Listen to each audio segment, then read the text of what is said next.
Hi friends! Welcome to my channel, or welcome back to my channel. If you don't know me, if this is the first video that you're seeing of me, then I'm Mackenzie. I post a lot about books and traveling and just kind of everything. It's great to meet you and I'm happy you're here, and I'm excited to share this video with you guys today, which is all of the books that I read in 2025.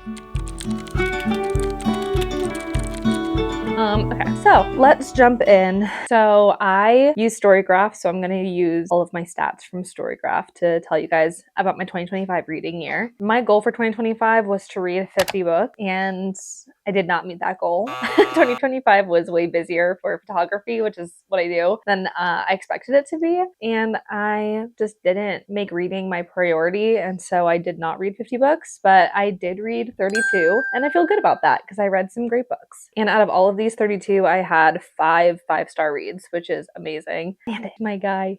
Here's my guy. So I'm going to tell you guys the books that I read in order in 2025, and then I'm also just going to give a quick rating and a quick summary, or like a quick review of the book. Also, one thing to note is that 2025 was a year of audiobooks and library books. I got a library card at my local library, so that was really exciting, but a lot of the books that I did read are from audiobooks or from the library, so I don't have them physically with me, so I'm just going to talk about them and put up photos of the covers to the side right here. Okay, the first book of the year that I read was The Dreamers by Karen Thompson Walker.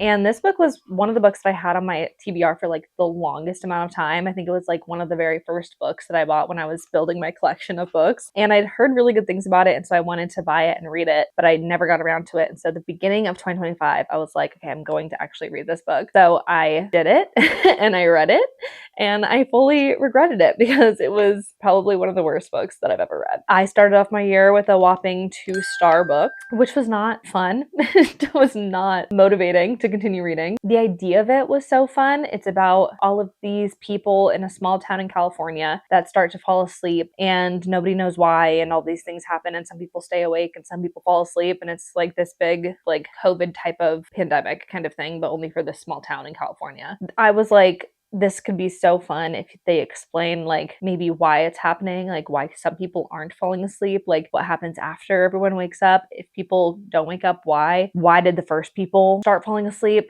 Unfortunately, none of those questions were answered.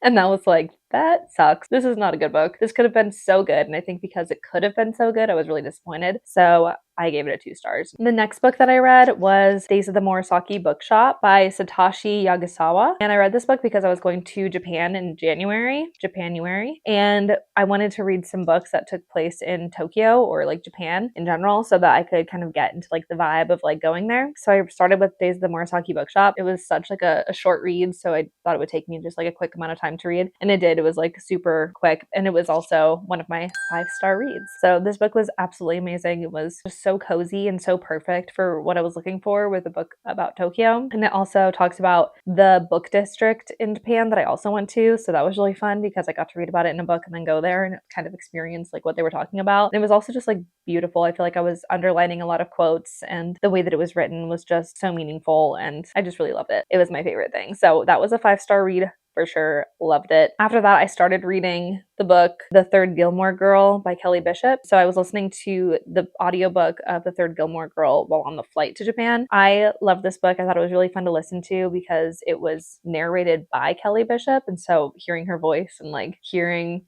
how she sounded when she was in Gilmore Girls was just like really fun. I really loved it. Also, just like hearing her whole story, I'm like, she lived such a crazy, huge life. I feel like the way that she was able to share all of that, I always love memoirs like that. So it wasn't a 5-star read for me because I tried to reserve 5 stars for like the books that I can't stop thinking about and I just love so much, but I really, really, really enjoyed her book. So I believe I gave it like I gave it a 3.5. I'd never really watched Gilmore Girls all the way through, and I feel like you don't really have to in order to read the book. I feel like she's just interesting as is, and I feel like it's fun as a memoir. Then we got to Japan and I finished reading Tokyo Ueno Station, and this book was interesting. It was like very symbolic and very, like, there was a lot of symbolism in it, and a lot of like there were a lot of different stories all together in one, and I thought that the way that it was written was really well done and it was interesting to read, but there were times that I just got really bored reading it. So I did not give it a 4-star. I gave it a 3. I mean, I didn't give it a 5-star. I gave it a 3.5 stars. And I enjoyed it and I liked reading it while I was in Japan, but I just haven't really thought about it since I finished reading it. Then I started listening to the third Housemaid book, which is Housemaid is Watching by Frida McFadden. I listened to all these books on Audible and I love listening to them in an audio format just because I just love listening to mystery books in an audio format. I think that's so fun. I really loved listening to like murder podcasts, but I always felt weird like getting entertainment from horrible tragic things that actually happened. And so I feel like listening to a mystery book or listening to like just like hits that same thing, but it's just not real, so you can actually enjoy it. This one, in comparison to the other two, I feel like I liked the way that it ended and I thought it was interesting. Like, I loved the first one. The second one, I feel like I can't tell you anything about what it was about. And then the third one was really good. So I feel like the way that they finished it up, and that one I gave 3.75 stars. And then I feel like I was just on like an Audible kick for a while. So I had started listening to When in Rome by Sarah Adams, and this is the first in the Rome, Kentucky series. And I'm really just not into romance books at all. And I actually really hate romance books when it's in an audio format. But for some reason, I saw this book on my Spotify premium and I was like, I kind of want to see what all the hype is about. And I was listening to it and I really liked this romance book. It like very much surprised me. The way that the story went, I loved the main characters. I loved the main guy character and I loved like the family dynamic and like the sisterhood between the main character and all of the main guy characters' sisters. It was just fun. And that one I gave 3 stars. And then I listened to the book Local Woman Missing by Mary Kubica. And this one was good as well. This one I gave a 3.25. These are really just kind of like my junk books that I like to listen to when I really am like cleaning the house or I'm just relaxing and I just want to put something on that I don't really care if I miss certain things in the book. It's like a book that I want to listen to, but I just like don't care enough about to actually like read and get fully into the story. So this was one of those books and I'd heard a lot of people talk about it. So I got it on Audible and it was interesting. I feel like I can't remember that much about it when I try to think back onto it. I think I remember the end was just like really weird. And I was like, that just doesn't really make sense for like a mystery book. Like it's a little out there. And because of that, I didn't like it. But overall, like the whole experience of listening to it was fine. So I think I gave it a 3.25 because everything up until the end was good. And then the end happened and I was like, I don't like it. And then I read The Ruthless Elimination of Hurry by John Mark Comer. And this was a Christian book that I read for my small group. And it was interesting. It was obviously written before 2020 because so much changed in 2020. And I feel like to hear about economics and different things in the world before 2020 is just like out of date. And so he wrote this in 2019, or I think it was like released in 2019. So it was just like not exactly up to date with what he was saying, but there were certain things in there that I really liked, like how he talked about rest. A lot of it also like is specific to him being a man because he talks about rest in the way of like, oh, well, I do this every single day. And I'm like, well, the only reason you can do that is because your wife's taking care of the kids. So there's certain things like that where I was reading and I'm like, I don't know if this makes sense for everybody. I love that he was self-aware because he did write in the book that what he does, not everybody could do because like he has so much privilege that he's able to do that. So I liked that self-awareness and I liked certain things that he said and like how he tried to make it as generic as possible. So like the things that he talks about, you can try to implement into your life. It was just interesting. And it was fun to like kind of read it in like a group setting and talk about it every week. So I gave that one 4 stars. And then I started reading the book Everyone in This Room Will Someday Be Dead by Emily Austen. This book was one of my 5-star reads. I loved it so much. It was incredible. It was just hilarious. It's about, well, it's an LGBT book. A woman who's a lesbian and also has a ton of anxiety. She walks into a Catholic church for like help for like to go to a group or something, but they're having a job interview and so they think that she's there for the job interview. So then she accidentally gets a job at the Catholic church even though she's an atheist. So it was just funny, and the way that Emily Austen writes, I was like laughing the whole time, but then at the end I was crying. I gave that one 5 stars because I just couldn't stop thinking about it, and I also read it so fast because I just loved it so much. And then the next book that I listened to on Audible was The Lake of Lost Girls by Catherine Green. And this book was like kind of spooky. I didn't know what was going to happen, and the twist totally got me at the end, and I really liked that. I felt like it was something that I could actually see happen almost, and I was expecting like so many different things, and then when it actually happened, I was like, whoa, I didn't know that. So it was just like a fun listen. Usually when I listen to like those junk books that I like to call them, they're like maybe 6 hours or 7 hours. So this one was like a little bit longer than that, but I still really enjoyed it, and I gave this one 4 stars. And then I had read the first 3 books in the Twilight series in 2024, and so in 2025 I wanted to finish that off. So I read Breaking Dawn by Stephanie Meyers, and this one I gave a 3.75. It was just fun. It was nice to like read the books, and I've already seen the movies a million times, so it was interesting to see that there was so much changed in the movies than in the book, and like kind of understanding like why they did that. It was just really cool. So I loved that a lot. And now it makes sense like why everyone freaked out at the end in the movie theater. And then I was like, well, maybe I want to read one of the books that I own that's like a classic, because I have a couple of classics that I haven't gotten around to reading. So I started reading A Clockwork Orange by Anthony Burgess. I did not like this book. It was extremely disturbing and had a lot of triggers in it, and also was written by a man that had no remorse, and so it just like was a gross book to read. And I'm glad that I read it because it's a classic, and so to understand the story, I'm glad that I know all of the references and how like they kind of go into other movies and other media. But I really did not like it, and it was icky, so I gave that 3 stars for some reason. I feel like I should have given it less, but I guess at the time 3 stars made sense to me. The next book though was great. It was Margot's Got Money Troubles by Rupi Thorpe. This book was a 5-star read. I loved it so much. It was just so fun. I feel like the dynamic between her and her family and her and her friends, also the fact that she's in college but then like experiencing so much, and she's just like dealing with a lot, and she's becoming a single mother, and she's figuring out how to like get her finances in order. It's just kind of like interesting, and the way that she kind of talks about social media and her social media strategy and how she builds that is really interesting. So I really liked that book.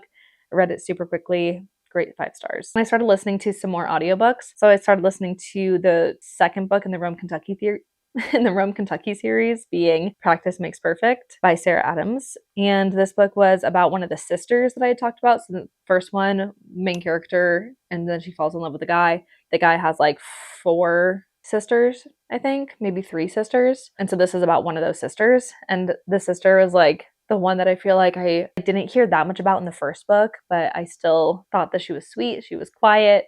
So this one kind of like gave an entirely new world and personality to her, and I thought that was cute. And then the person that she has this romance with is just like perfect for her, and it was just cute to like read about. I really enjoyed it. So who would have thought that I liked the Rome, Kentucky series? But that is 3.75 that I gave that one. And then I was back onto my mysteries. So I read Famous Lost Words by Gillian McAllister, and that one was a long one, and it was also just kind of all over the place. And I thought it was interesting, but it just wasn't like interesting enough to keep me like on my toes the whole time. And I feel like I stopped it and started it a lot. I feel like I just haven't really thought about it since then. So that was 3 stars. And then after that, I read the book She's Not Sorry by Mary Kubica. I hope I'm saying her last name right.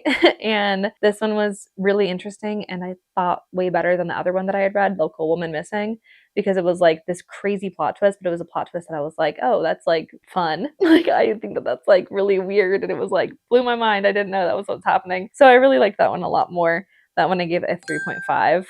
And then after that, it was summertime. So I started reading like a bunch of summer books that I got from the library, and a lot of like YA books. So I read You Have a Match by Emma Lord, and that was just kind of like one that I had heard about a bunch of times. I thought it was cute. My library had this section called like Summerween, and so it was kind of like summer mysteries and like in the YA section. So I pretty much got all these books from there because I thought it was just like a fun genre and I wanted to read them. So You Have a Match was cool. It was about like this girl that does DNA tests, and she finds out that she has a sister, like a full-blooded sister that she never knew about. And she goes to camp to meet her. So it's kind of like The Parent Trap, but kind of like, I don't know, its own thing too. So it's just cute, and I really enjoyed it. I thought it was fun. And then the next book that I read was Carly Fortune's One Golden Summer. I had read Carly Fortune's Every Summer After, and I really liked that book. It was similar to like The Summer I Turned Pretty, and I really liked that. And so I loved Every Summer After. And then when I found out that One Golden Summer was about the brother in Every Summer After, I was like, I really want to read that because he was like my favorite character in a romance. One of my favorite characters in a romance book. But it wasn't like narrated by him. It was like narrated by the girl that was going to be his love interest. So I thought that was cool too, especially because she's a photographer. And so she talks a lot about her photography career, and I'm a photographer. So I love that. So that was an easy 5-star read. And then I read The Cousins by Kara McManus. I had never read a McManus book before, so this was interesting. And I loved this book. I thought it was just so fun. There's like, sometimes you just read books that you're like, maybe this isn't like technically considered a good book, but it's a good book for me. So I give it 4 stars, and I just had so much fun. Like it was kind of like mystery, and it kind of gave like New England mystery vibes, and I liked that, but for like kids. So it was like easy and fun. And then I started listening to a nonfiction book called Platonic, which I really love because that is about how the science of attachment can help you make and keep friends as an adult. And I just thought that was like an interesting topic. So I listened to it like on and off for probably the rest of the year. And every time I was in the car, I just like turned it on and listened to it. And there were a lot of like really cool things that she said, and a lot of things about community and like making sure that you're being a good friend. And I just really loved it. So I gave that one a 4.5 stars. And then I was back with my YA mystery novels in the summertime. So I was reading Death of Mourning House by Maureen Johnson. And I love Maureen Johnson's Truly Devious series. So I knew that I would love this book because of the way that she writes characters, and she's very diverse with her characters, which I love so much. So I'm not always imagining like the same person over and over again. Plus, like everything about it was just such vibes. It was like so gothic, and like they're on an island, and it's like an old gothic house and like 1920s family. And I love how she does that with Truly Devious. So it was really fun to be kind of in a world similar to that, but its own story that's unique and all its own. 4.5. And then I read The House of My Mother. So all these books I'm giving such high ratings. I had such a fun time reading all of these in the summertime. But The House of My Mother was one of my 5-star books. And this one was just like, I felt like Sherry Frankie.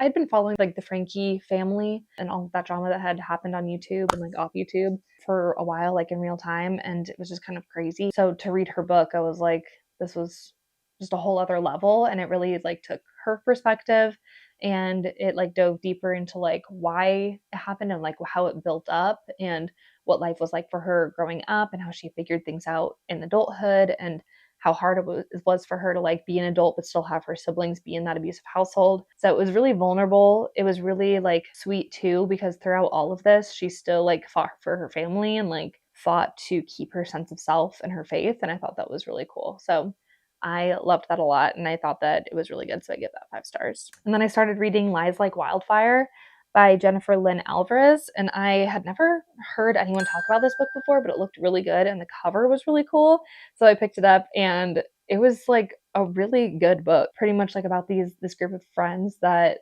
accidentally start a wildfire in Northern California. And it's actually based off of a wildfire that had happened while I was living in Northern California. So like as I'm reading it, I remember like my own personal experience of this fire. It was interesting to hear about like the California like wildfire laws and how people can be in trouble and them hiding the secret, and like how their friend group manages hiding the secret, and then somebody goes missing and then they have to like figure out what happened to that person. And it was just like all these different things tied into one, and it was just really cool. And then the way it ends, I was like, whoa, that's crazy. So yeah, I love that book. Nobody talks about it, but I feel like more people should read it because it's just really fun. And then after that, I started reading Riley Sager's new book, With a Vengeance. And this one, such vibes as well. It's like they have 7 hours or like maybe longer. I think 7 hours until they like are on a train in like the 1950s, I want to say, from like point A to point B. And in that time, she, like the main character is like doing something with these people. It's kind of like a Murder on the Orient Express kind of vibe, but it goes like a little bit more chaotic. And so it was just such vibes, and it was fun. And I love Riley Sager. I feel like he's kind of like Stephen King in a way. Like some of his books are paranormal, some of them aren't. And the way that he writes, I just feel like it's very Stephen King. And then because I read The House of My Mother by Sherry Frankie, I was like, let me read like another kind of TV style memoir. So I started reading Counting the Cost by Jill Duggar.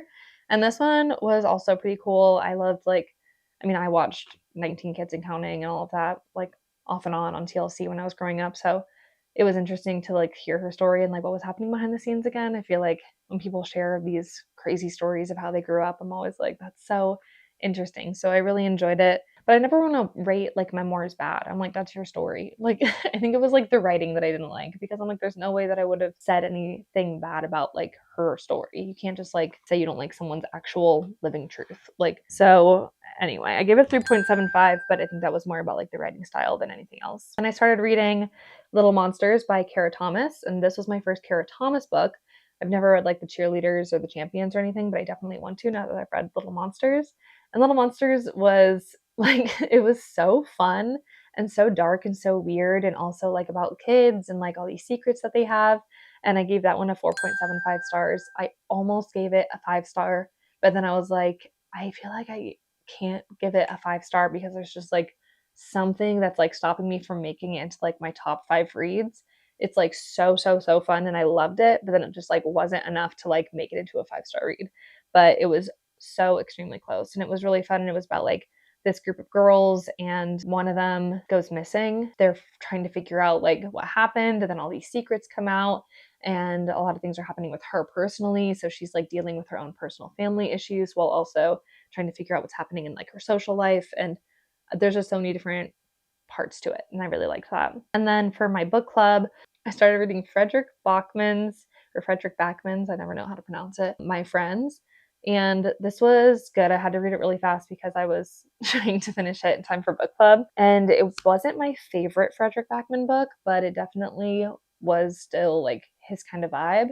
I just feel like usually he goes into each random person like a little bit more. I just feel like when I read Beartown or when I read Us Against You, like it's just written in like a little bit of a different style than this one was. That's some of my favorite thing, like Anxious People, Beartown, the way that he will be like this person on the street, this whole story of this person on the street, and feel connected to them even though it's only one paragraph, and then like he never talks about them the rest of the book. I love that. But that didn't happen in My Friends, so I feel like it was just missing that aspect of like what I'm used to with his books, but it was still really great. And I loved the friendships and the stories and the dynamics between the characters and the way that it was about painting and the way that it was about like art. Overall, very beautiful. After that, my book club decided that we were going to read Sociopath by Patrick Gainey. And this book was great. I don't know why I keep saying that for every single book. This book was fine, I'd like to say.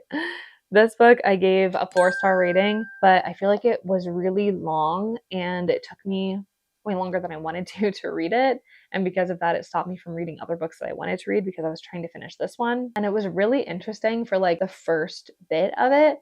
And then I feel like she was almost like, I felt like she was like bragging a lot of the time. And I didn't like that. And she claims that she is a sociopath, but there's other things that she could be, like she could be a narcissist, and that would make just as much sense as her being a sociopath. So I don't know, it was interesting. It's about Patrick Gainey, who, I mean, she wrote this book about herself and her own journey. She grew up never feeling like everybody else, and she realized there's not that much, like, well, at least when she was growing up, like educationally about what it means to be a sociopath. So she started to do more research and like she went to school for it, and she claims she has a PhD, which she might have, but some people online are saying that maybe she's lying about having a PhD. I don't know. I haven't looked too much into it, but it's just overall like how much of it is a reliable narrator and how much of it is not. And so it's interesting, but it also felt a little braggy and also felt a little confusing because of what to believe and what not to believe. I don't know. And then I read the book The Husbands by Holly Gramazio. And this book was so much fun. I loved it. I read it so quickly. I gave it a 4.5 stars, and it was just fun. It's about like every time the husbands go up to the attic, that they come down, it's a different husband. So it switches through husbands like super quickly. And I read this book because Haley Pham had talked about it, and she had said that she really wished that there was like one husband that you kind of like got to know a little bit more than everybody else and like had like that kind of romance element to it. But I liked that there wasn't that. I liked that it was just all very quick and like fun, and it was just like interesting to read. And then it gets to the end, and then the way that ends, I was like, this is actually really cute, and I really love that. And then I read, I saw the scary movie The Black Phone, and it was like really spooky. And so I was looking up kind of like trivia and like things about it, and it said that it was based off of a short story. And so I read the short story, The Black Phone by Joe Hill, 5 pages. So I don't know if it even counts, but it was on my story graph, so I counted it. But it was really spooky, and I feel like the way that the movie expanded on the short story was amazing. The short story was like not a lot of information, but it was like the overall theme was there, and the way that the movie went off of the short story, it expanded in the way that I would expect it to, and I thought that was really cool. I read the book Middle of the Night by Riley Sager, and this book was so good. It was kind of like a Stand By Me kind of vibes, and it takes place in, I believe, the 80s. It's like in between like the 80s and the present day. Difference of timelines was cool. And I loved all the kids in the neighborhood getting together to do these things, and like reading about kind of like the summer days in the 80s with all these kids who live next door to each other all hanging out, and then one of them goes missing, so it's like a big mystery and nobody knows what happened, and then all these spooky things start happening because it's supernatural in a way. And by the end of it, I was crying, and it was just a beautiful way to end it. It also was supernatural in a way. So I'd say keep that in mind when reading it, because if you go into a book not thinking it's supernatural and then it is, I feel like you just don't like it. But if you go into it and you're like, okay, there's supernatural aspects to this, and then you read it and you're expecting that, then it's like, oh, this is like a really good book. But I love Riley Sager. I'm actually reading Survive the Night right now by him. So that will be in my 2026 yearbook review. But then the last book that I read in 2025 was, of course, a Christmas book, Meet Me Under the Mistletoe by Jenny Bayless. I had heard a lot of things about this book before I had read it. I feel like the last 2 Christmases I've been wanting to read it because the cover was so cute and people really seemed to enjoy it, but it was like a little bit too long. Do I really want to get into that for the Christmas season, or do I just want to read like quick books? And it was cute, and I really enjoyed the friends, and like they're all high school friends and they all get together for somebody's wedding, so they're at a castle, and of course it's like English, and I love English Christmas vibes. I think Jenny Bayless always writes that kind of stuff, and she might even be English, which is why she writes that, but I love that kind of vibe. The whole romance was super cute, and I love the chemistry between the characters. I love the girlfriends. I feel like every interaction with like the girls in those books, like they're just obviously very good girlfriends, and I love books like that where there's nothing like underlying about it. It's all very healthy friendships that they have together. Other stats that Storygraph has told me: the genres that I spent the most time with were contemporary, thriller, mystery, young adult, and romance. My average rating in 2025 was 3.88, and I read mostly print, then audio, and then digital. So overall, yeah, it was a really great year. I'm looking forward to the 2026 year. It is currently January 4th, and I've already read 1 book, and I'm on my 2nd book, so I'm hoping that this year I can get to that 50 book mark, because I do want to make it a little bit more of a priority to read the books that I want to read. Sometimes reading ebbs and flows, and to not put too much pressure on yourself and to just read when you want to read makes it just as enjoyable as if you were to continuously read a bunch of 5-star books. It's like you just want to really enjoy it, and you don't want to have to feel pressured to read when it might not be the time to read. It was overall just a great year, and I'm glad that I found as many 5-star reads as I did. So with that being said, thank you guys so much for watching. In 2026, I just started a new Bookstagram, which is exciting. So this is my new Bookstagram that you guys can follow if you want to see current reads. And then this is my TikTok that I've had for a bit. If you want to see me more in daily life, then follow me on either one of those. Otherwise, subscribe and be on the lookout for more book videos and travel videos from me this year. And thank you guys so much for watching, and I'll see you next time. Bye!